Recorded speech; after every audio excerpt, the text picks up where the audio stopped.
Halo, Assalamualaikum warahmatullahi wabarakatuh.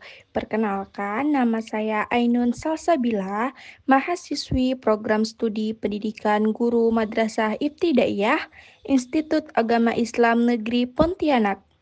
Halo anak-anak, bagaimana kabarnya hari ini?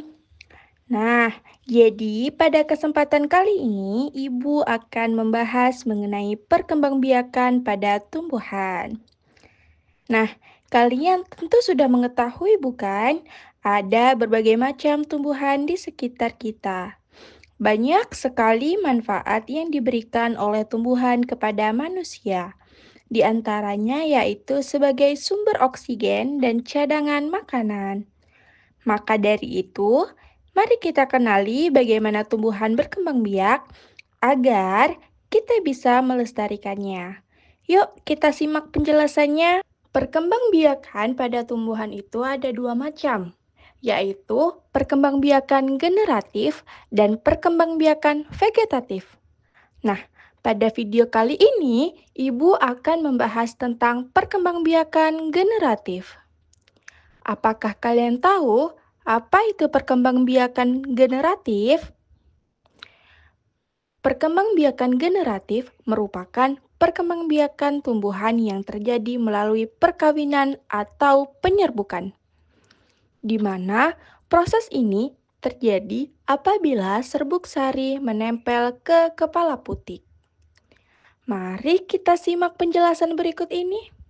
Sebelumnya, apakah kalian pernah dengar apa itu penyerbukan? Mari kalian lihat bagian-bagian bunga pada layar ini agar kalian lebih memahami proses penyerbukan. Anak-anak, coba kalian perhatikan gambar bunga terbelah ini. Bagian-bagian ini tentu memiliki nama dan fungsinya masing-masing. Yang pertama yaitu ada tangkai bunga. Tangkai bunga ini berfungsi untuk menghubungkan antara bunga dengan batangnya. Yang kedua ini ada dasar bunga, di mana pada dasar bunga ini merupakan tempat melekatnya mahkota bunga. Selanjutnya yaitu ada kelopak bunga. Kelopak bunga ini berfungsi melindungi bagian bunga pada saat bunga masih menguncup, agar bunga tidak diserang oleh serangga. Kelopak bunga ini akan terbuka apabila bunga sudah mekar. Selanjutnya yaitu ada mahkota bunga. Nah, bagian yang memiliki warna terang ini disebut mahkota bunga, di mana bagian ini merupakan perhiasan bagi bunga. Mahkota bunga umumnya memiliki warna yang bermacam-macam dan warna yang terang.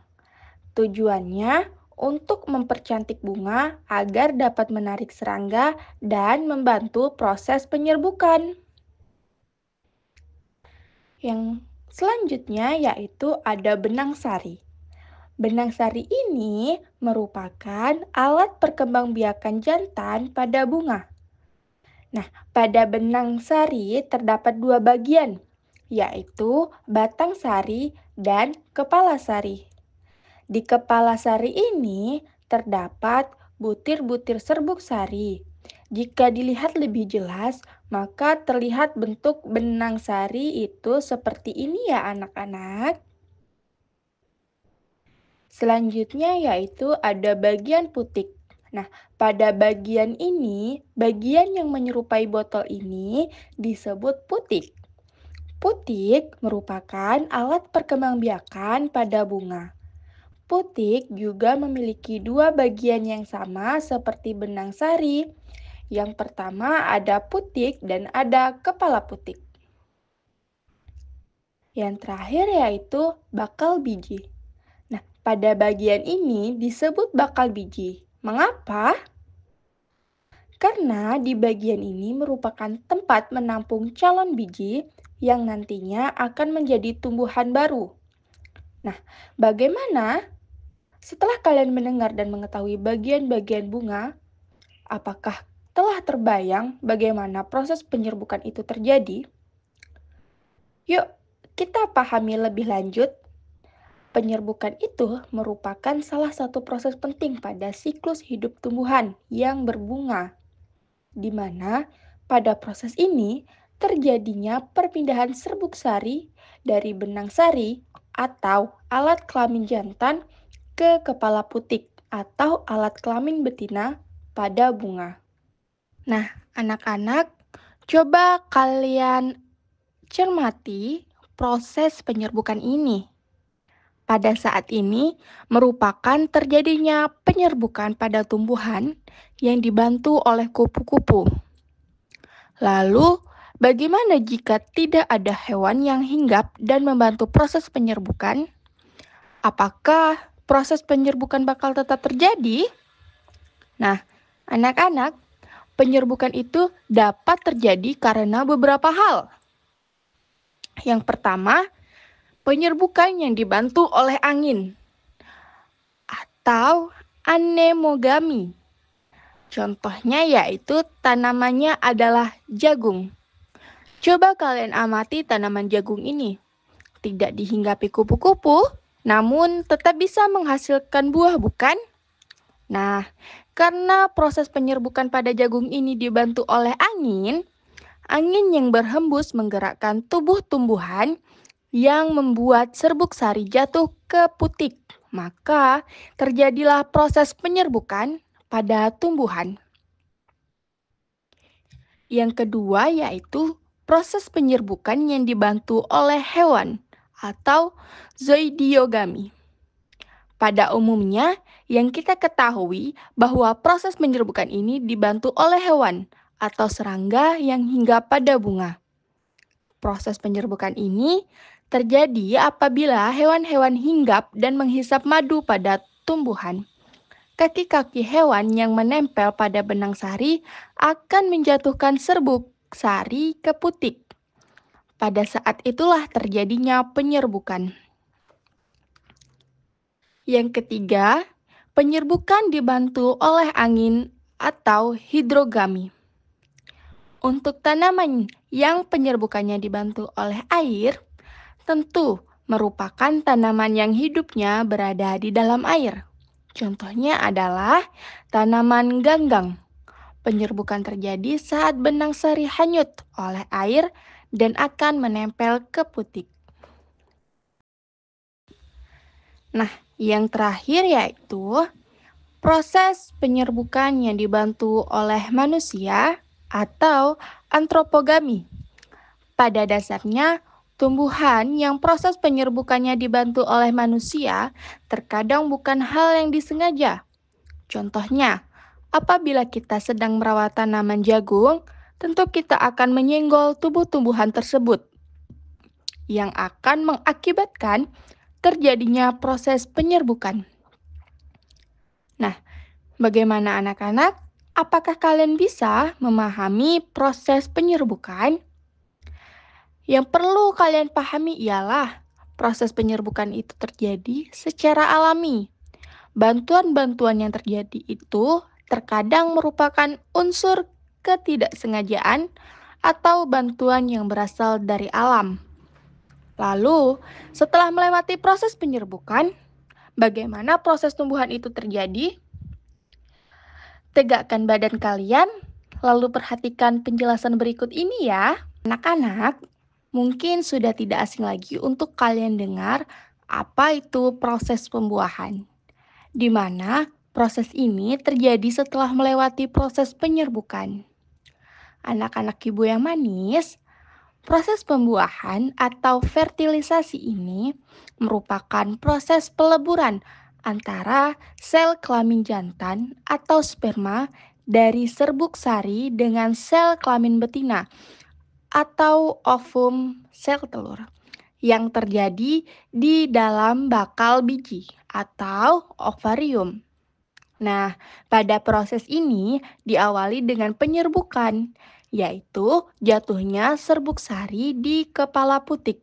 Setelah itu, serbuk sari membentuk tabung serbuk sari yang tumbuh menuju bakal biji, membawa 2 inti sperma ke dalam ruang bakal biji. Nah, Pada proses pembuahan ini, ada dua kemungkinan yang terjadi pada tumbuhan. Yang pertama, yaitu pada tumbuhan biji tertutup atau angiospermae, di mana pada tumbuhan ini, pembuahan yang terjadi akan menghasilkan cadangan makanan atau buah yang melindungi biji. Yang kedua yaitu pada tumbuhan biji terbuka atau gimnospermae. Sedangkan pada tumbuhan gimnospermia ini atau biji terbuka hanya akan menghasilkan biji saja. Nah, anak-anak, bagaimana nih? Mudah bukan memahami proses dari pembuahan? Nah, proses akhir dari perkembangbiakan generatif ialah pembentukan biji. Yuk sama-sama kita pelajari dan kita pahami. Seperti yang telah Ibu sampaikan sebelumnya, bahwa ini adalah tahap akhir dalam proses perkembangbiakan generatif. Pembentukan biji pada tumbuhan ini dimulai setelah proses pembuahan terjadi. Setelah proses penyerbukan, serbuk sari berkecambah dan membentuk tabung serbuk sari yang tumbuh menembus tangkai putik menuju bakal biji di dalam ovarium. Di dalam bakal biji, inti sperma dari serbuk sari menyatu dengan sel telur, membentuk zigot yang kemudian berkembang menjadi embrio. Selain itu, inti sperma lainnya bergabung dengan inti kandung lembaga sekunder membentuk endosperma yaitu cadangan makanan bagi embrio.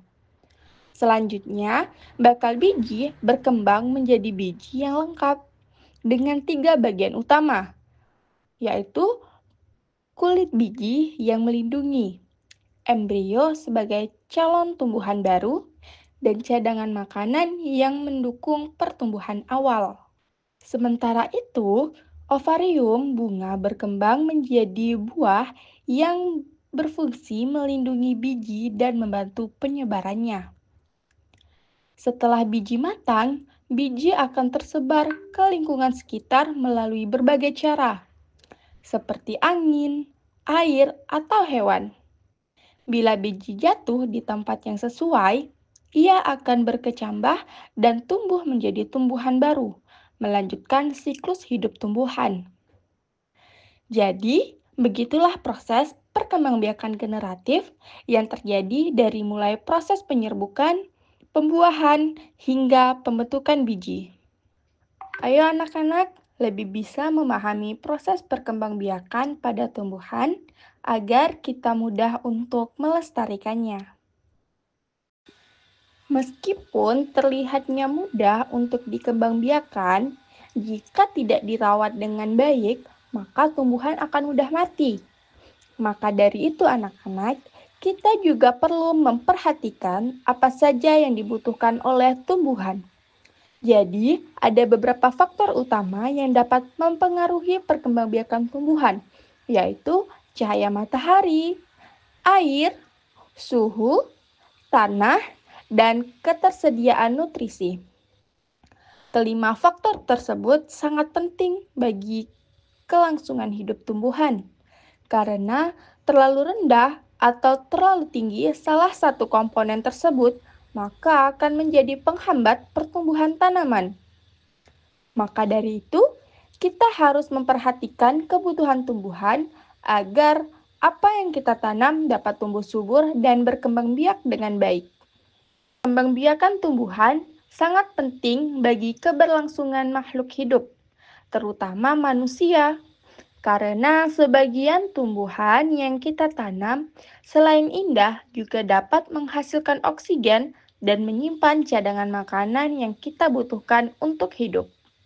Maka dari itu, kita perlu memahami bagaimana cara tumbuhan berkembang biak agar kita tahu bagaimana cara melestarikannya. Jadi anak-anak, secara keseluruhan, perkembangbiakan pada tumbuhan itu ada dua macam. Yang pertama, ada perkembangbiakan generatif atau perkembangbiakan yang dilakukan melalui perkawinan. Contohnya, tanaman yang melalui proses penyerbukan, pembuahan, hingga pembentukan biji. Cukup sekian pembelajaran kita hari ini. Semoga kalian bisa memahami lebih dalam lagi tentang berbagai macam perkembangbiakan pada tumbuhan. Sampai jumpa kembali anak-anak. Assalamualaikum warahmatullahi wabarakatuh.